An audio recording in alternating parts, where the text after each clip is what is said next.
Come on and get your sign. Come on and get your sign.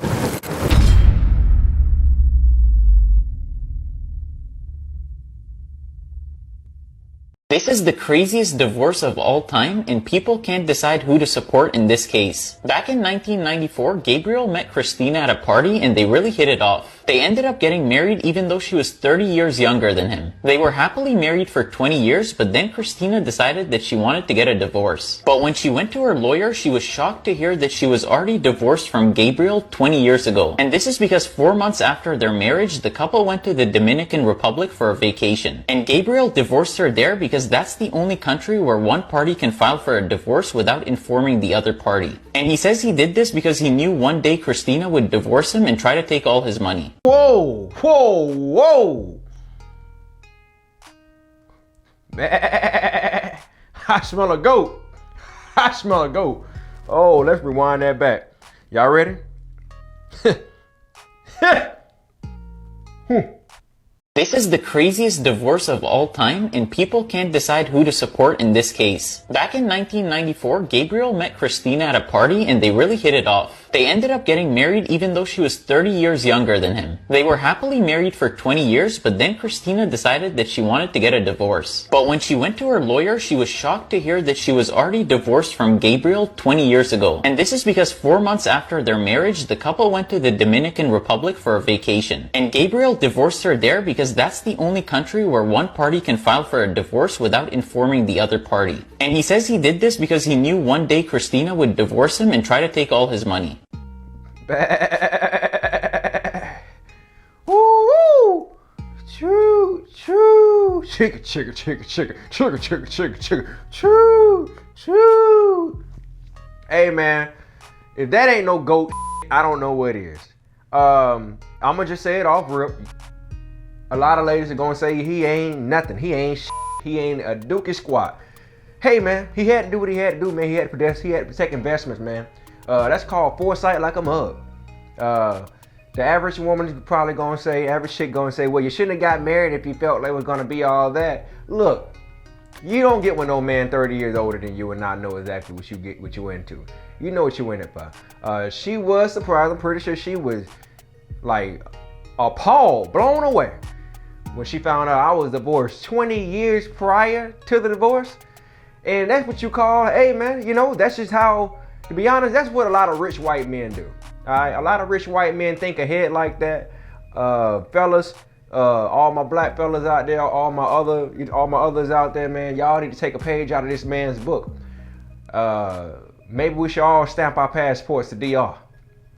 Yeah, so ladies, I know y'all might not like what I'm about to say, but you might want to be careful if your man, you heard it from me first, you might want to be careful if your man say, let's go on a vacation to DR and we married.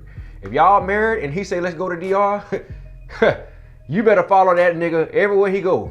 That's all I got to say. You better follow him everywhere he go. If he say he going to the bathroom, you need to be on him like glue.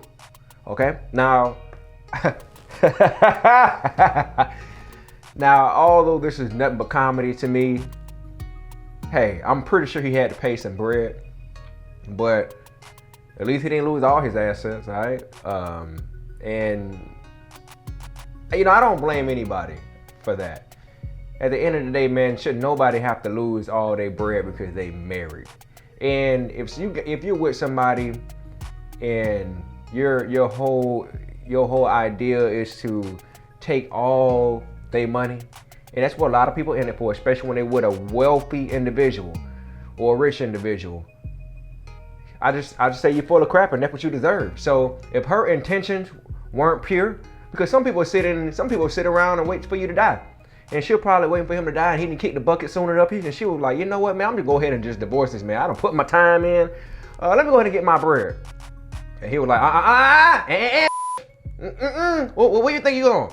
So I'm pretty sure she got some bread out of it, pretty sure, but she didn't walk away with what she thought she was gonna walk away with, and that was a slap in the face, and that was a holla if you hit me, I got the hook up.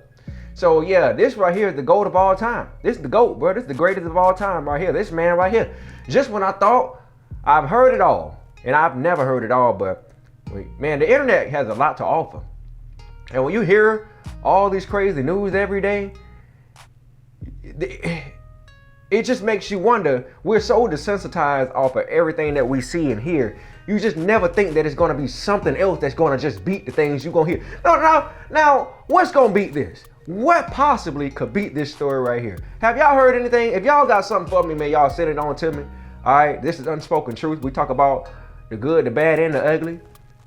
But yeah, it's all about intentions, all right? He probably had good intentions. I'm sure he had good intentions. The only bad intention he probably had was that he just went out and said, you know what, I'm gonna just do this jump behind her back. But that intention was to protect his assets, okay? He probably had that bread set up and lined out for his kids and grandkids and great-greats and all that stuff. And who wants to lose all that money behind someone who's going to leave you? And then you don't have nothing you ain't got nothing to spread out. So I'm gonna ask y'all this, ladies. If your son, let's just say this, if you had a son and he was very, very wealthy, and he told you that he was going to the DR to go get a divorce, and the woman didn't know anything about it, and you knew your son had a boatload of cash, a boatload of money, could you not blame your son for his actions? Okay, so we got to stop looking at this thing one-sided because, oh, she the woman, oh, she the lady, oh, poor her. We don't give a f***. In the name of Jesus.